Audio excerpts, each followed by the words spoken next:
Hello and welcome back to SMLtags. In our last video, we registered a new EMS account and uploaded credentials and got those verified. So now in this video, I'm going to show you how to access patient data by scanning their SML tag. And there's a few different things I want to go through. I'll talk a little bit more about how the app works, demonstrate a couple of different tag types, and also show you what happens whether you're logged in or not, kind of how all of that works. So that's what we're going to go through. So here I have, well, first of all, we're logged in as Stephanie Jones. That's the account we created in our last video. She's been verified as an EMT. And we also have here a couple of SML tags. This first one is a 3-inch adhesive tag that you might find on the back of a car or on a medicine cabinet in the bathroom, somewhere like that. And then this other one is a keychain that you might find on a backpack, on a purse, or attached to somebody's keys. Among other places. And so the reason I have two here is because I want to show you two different things. The larger tag here is a shared tag. That means that more than one account is associated with it.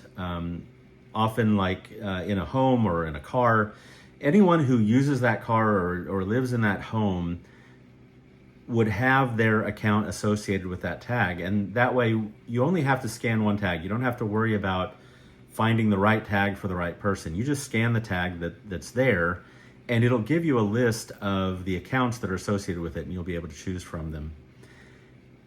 For the individual tag, so this keychain is an individual tag. That means it's only associated with one account. And the only real difference there is it just takes you directly to that patient's data rather than giving you a list of patients to choose from.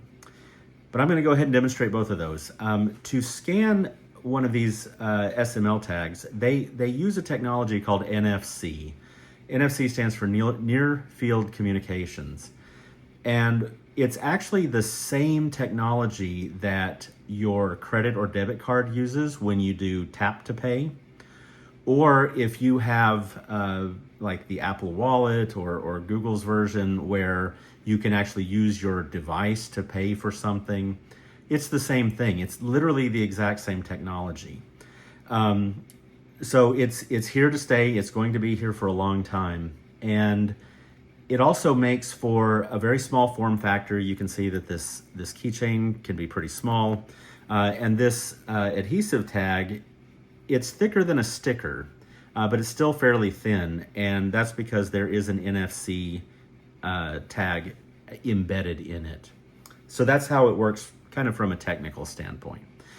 Now to scan it with your phone, you'll do it the same way as if you were using tap to pay on your phone, if you're familiar with that. On an iPhone, the scan area is along the top of the phone. On an Android phone, it'll be in the middle on the back usually, although I think a couple of Android devices do the scanner at the top as well. So if you have an iPhone, you're pretty much guaranteed that up here at the top, that's where you're going to want to scan. And if you have an Android phone, try it just in the middle of the back first. If that doesn't work, you can try along the top as well. Okay, I'm going to go ahead and demonstrate this. And we're going to start with the keychain, which is the individual tag, to kind of show you how that works, and then we'll do the shared tag. Okay, so to scan a tag, all you have to do is bring it close to the phone where the scanning, where the radio, the NFC radio is, which again on an iPhone is kind of up here at the top. So we bring it close, it opens up, it brings up the notification. We tap the notification and immediately it asks us, are you sure you want to do this? And the reason for that is because some phones are more sensitive than others. If you get too close to an NFC tag, it can, it tries to be helpful. And so it'll pop up and say, are you sure you want to do this, just in case you accidentally scan something you didn't mean to. We did intend to scan this though, so we're going to go ahead and hit proceed. Okay, and this tag belongs to Jenny. She's 5 years old, and you can see all of her information here. You can see that she has A positive blood type. She has an allergy to strawberries. She has a medical condition. She has autism. And she has a couple of emergency contacts here. Now, one thing interesting about the emergency contacts is, so these are her parents. Their phone numbers are both in here, and you can call directly from the app. The way that it works is you just tap the red button that next to the name that you want to call, and it'll come up and say, do you want to call this? And if you hit call, it will connect the call. I'm not going to do that, partly because that's a fake number, and partly because, well, we don't need to demonstrate that. You've used a phone before. But basically, this is how it works. It shows all of the information for the patient, everything that they have entered. And you can see there are no medications, and there is no medical history. Of course, she's 5 years old. That's not unusual. And so, any information that you need is here. If you need to take a closer look at the photo, you can tap on it and see it kind of full screen. Tap it just to close it again. And then the other thing to be aware of is that any of the data that's entered in here is all patient reported. It's all self-reported. So this data is not coming from any kind of medical provider or anything like that. This is coming from the patient themselves. This is the information that they have submitted to the system. And so you need to treat it as self-reported. So it's kind of similar to when you find a piece of paper attached to the refrigerator that has the medical data for someone that lives in the home. It's very much the same thing, just in a digital form, and it's a little bit more portable. Actually, it's a lot more portable, and it's a lot more reliable. You can get it from anywhere that you need to. Okay, so that is how to scan an individual tag. I'm going to show you how to scan a shared tag, and you don't need to know whether it's individual or shared, by the way. The system will tell you. So to go back, what I'm going to do is I'm going to tap the home icon here in the upper left-hand corner, and that just takes me back to the home screen. So I'm going to go ahead and scan the shared tag here. Same thing, just bring it up close. It'll pop up the notification. I tap the notification. And this time, after I tap proceed, it's going to show me the two accounts that are associated with this tag. So in this case, we have Jenny, but we also have Jenny's mother, Jane. This is, let's say, the tag they put on their car. So either one of them may be in the vehicle, maybe both of them are in the vehicle. And so you'll have access to both of their information because they've added both of themselves to it. So let's go ahead and take a look at Jane's information here. So we can take a look at Jane. Again, we can see her photo a little bit closer up. We can see her age and all of her other demographic data.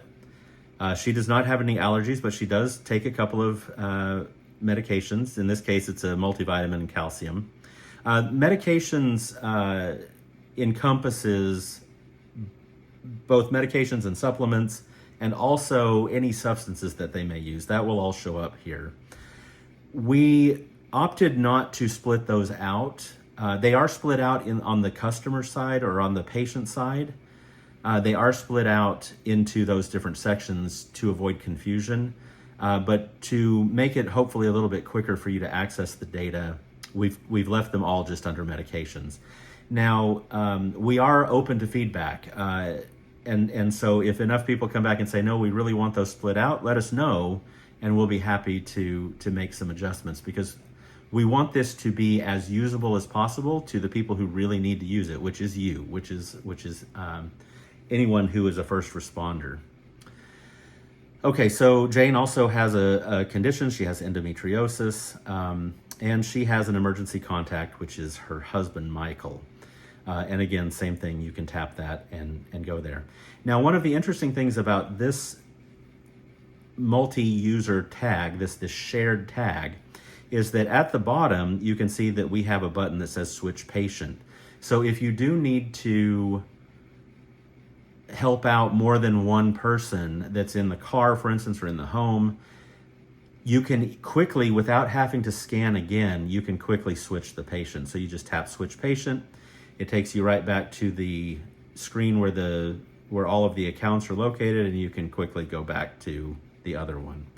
Another place you can do that is you can also hit just the back button, and it'll take you back there. And when you're done treating the people that you need to, then you can just hit the home button, and it'll take you back to your home screen. Now you'll notice that when we logged in, or rather when we scanned the tag, it skipped this preview a patient record screen. I had not chosen to not show this again. And so I just want to point out that we try to streamline this process as much as possible so that from scanning the tag to having the patient's data takes as little time as possible. Of course, we can't control the wider internet, but from our side, from the app side, from the scanning side, we have worked hard to optimize this so that as little time is needed as possible between scanning the tag and you having the data that you need. It's really just a single tap in the case of an individual tag, and it's 2 taps in the case of a shared tag. Okay, so I'm going to go ahead and open up this demo patient. You can, when you log in, especially for the first time, if you don't choose to not show it again, you'll be able to get to this demo patient data. And it's for your review so that you can look at it, kind of get familiar with it before you're in a situation where you are under pressure and needing to use it.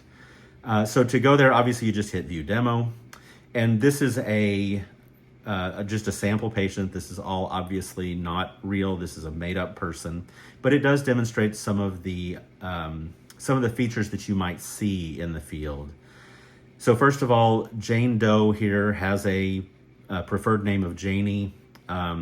She does have a picture just like before that you can zoom into. And she also has some other things that we didn't show. She has a document, which in this case is a do not resuscitate document. And it is marked as a critical document. So anything that is marked as critical will show up red, and it will show up at the top of the patient's profile. That way it's front and center for you. Now, again, what is considered critical is up to the patient themselves.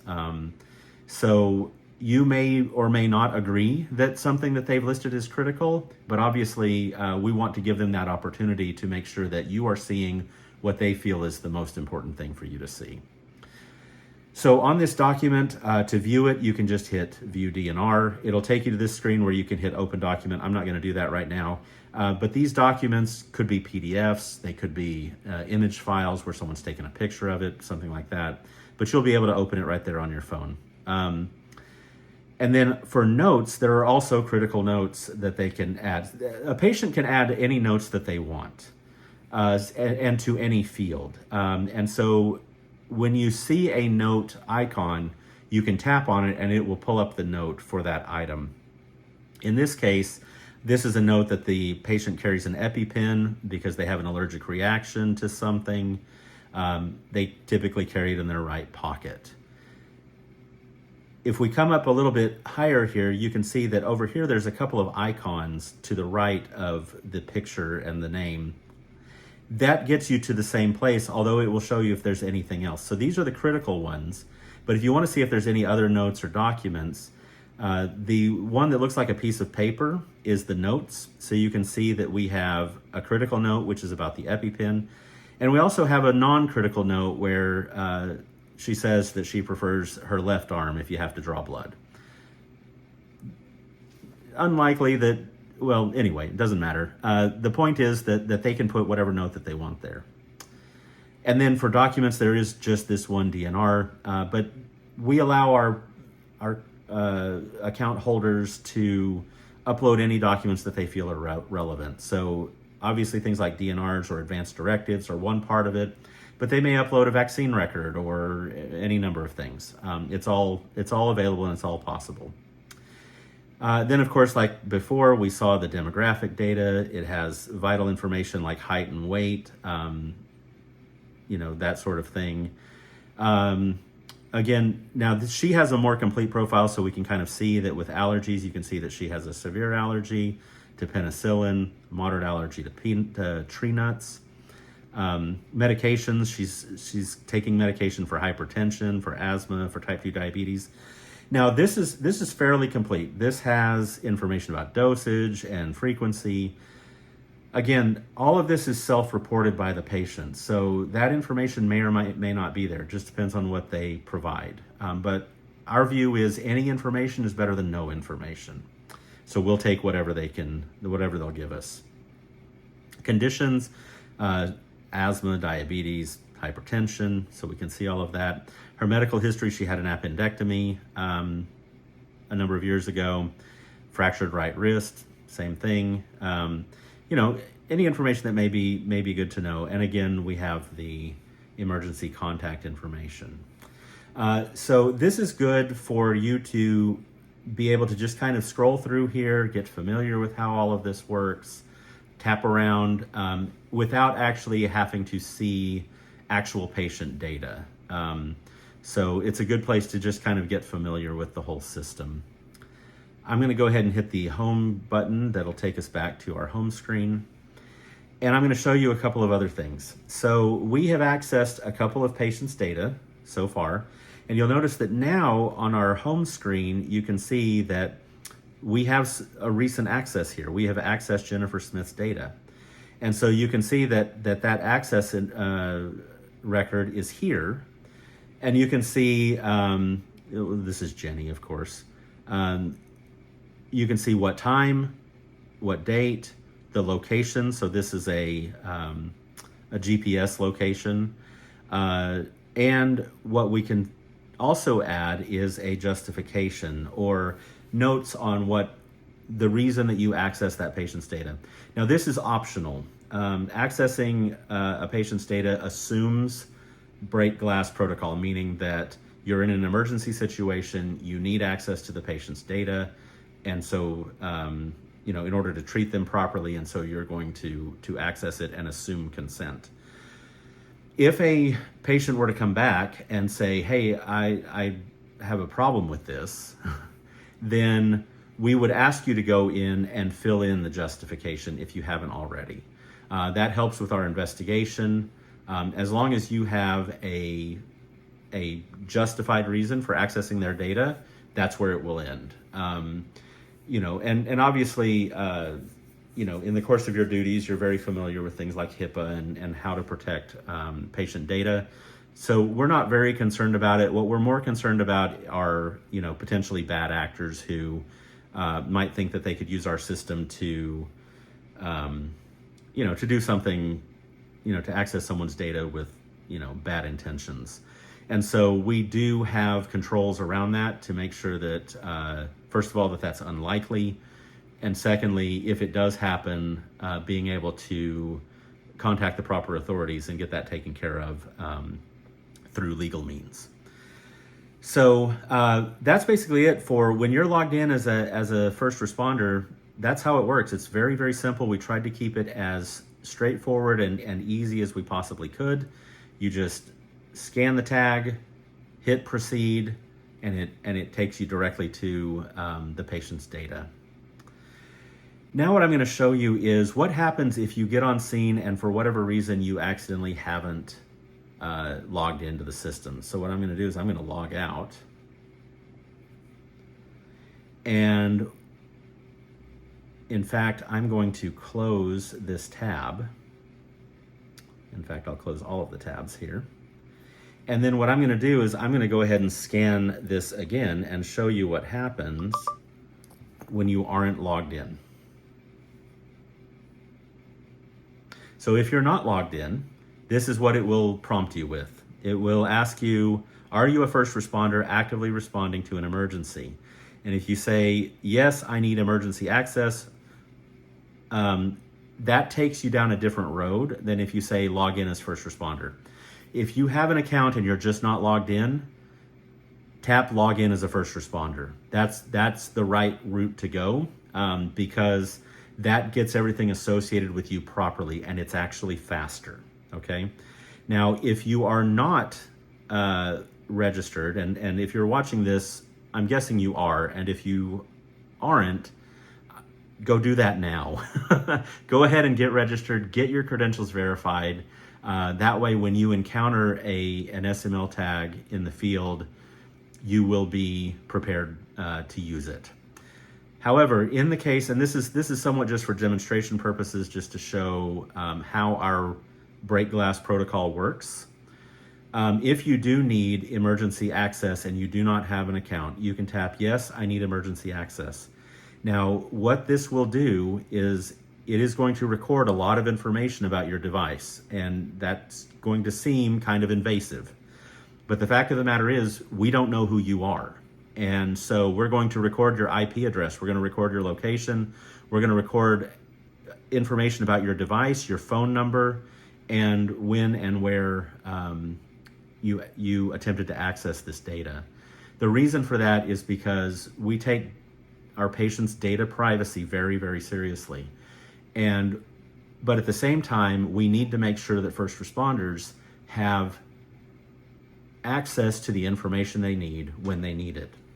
So what you'll be required to do is actually to enter your phone number and hit send the verification link. And what this will do is it will record your location, your device fingerprint, and that sort of thing, and it will send you a text message. And I'm gonna walk through this process so that you can see it. And you'll need the link that is sent in that text message to be able to access the patient data. And this is why I say that just logging in is faster. So I'm gonna go ahead and put in a phone number, and this is actually our support phone number. So if you run into problems, you can actually text us at this number, and one of us will respond. So the number is 808-312-0514. So I'm going to put that in, and I'm going to hit send verification link. And in a second, I'm going to get a text message with that link. Now, the other thing that it shows me is, and there it is right there. So, and we'll come back to that in just a second. What it also shows me is this PIN. So the PIN 8428, it expires in half an hour. So when you go in this way, you have a half hour to access that patient's data. Once that half hour expires, you will have to scan the tag again and start over, okay? So we just got an SMS, it has a link in it. We're going to need this PIN code to be able to access that link. So I'm gonna hit the copy button here, so that PIN is now copied to the clipboard. And what I'm gonna do is I'm going to go to that text message, and oops, and you can see that I've got this message here to open this link and enter the PIN that I just received. It expires in 30 minutes, so I'm gonna go ahead and tap that link, and it's gonna take me into here where I can then paste that PIN code. And I can hit verify PIN.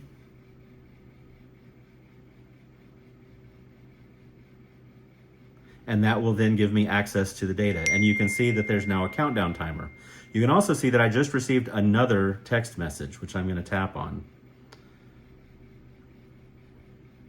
Except that didn't work. Let me try to, let me come back in here. Okay, come on, let me in. Okay, so now I just received another text message that says emergency access logged, and there's a reference number or a reference code. Patient and emergency contacts notified, submit credentials at smltags.com, yada yada, or register at ems.smltags.com within 72 hours. So the way that this works is if you access a patient's data, you have 72 hours to upload your credential or contact us, basically so that we can justify the reason that you access that data. You will get additional text messages if you wait too long. So you'll get one every day for the next 3 days. And if we don't hear from you, if you don't register, then we will unfortunately, we will have to take action against that. That includes banning your device, so your device will not be able to access the EMS app anymore, and potentially it could lead to legal consequences. Again, for a bona fide first responder, this is not a problem. This is only here to protect against bad actors who may try to take advantage of the system. But that's all it takes. It's as easy as that. Let me come back here.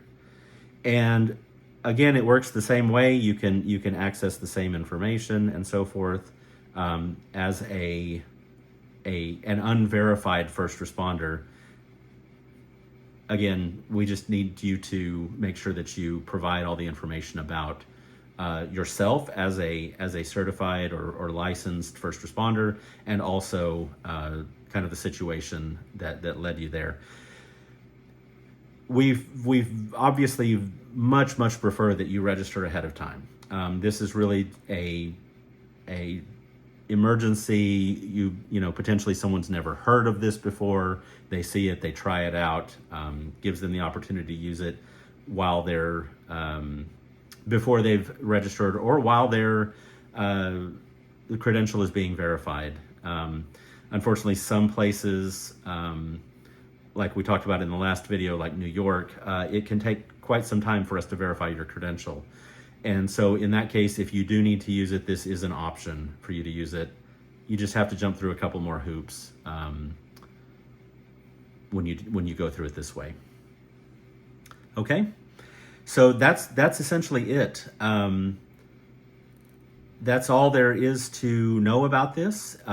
If you have any questions, please contact us, support@smltags.com, or as I mentioned before, you can text us at area code 808-312-0514. And we will get back with you as quickly as we can. We want to make sure that you have a good experience with this, that it's as easy and friction-free as possible, because again, we're just trying to support your ability to save lives. So thank you for your attention. We appreciate the time that you've taken to learn more about this. And again, please let us know if you have any questions. Thanks.